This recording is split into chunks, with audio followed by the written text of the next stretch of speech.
أين الملوك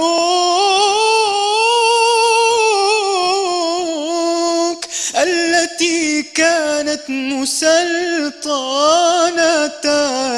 حتى سقاها بكاس الشعب ساقيها؟ وعمل لدار غد رضوان خازنها،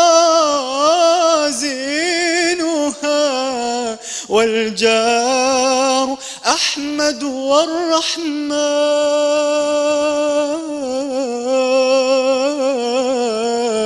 ناشيها. قصورها ذهب والمسك طينتها،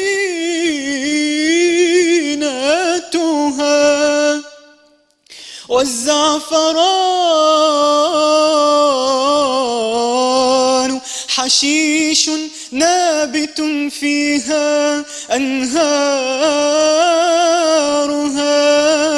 لبن مصفى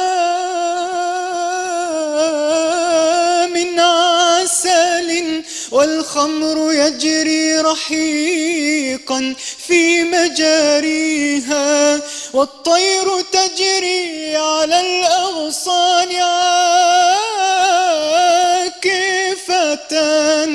تسبح الله جهرا في مغانيها. فمن يشتري الجار، من يشتري الدار، فمن يشتري الدار في الفردوس يأمرها بركعة في ظلام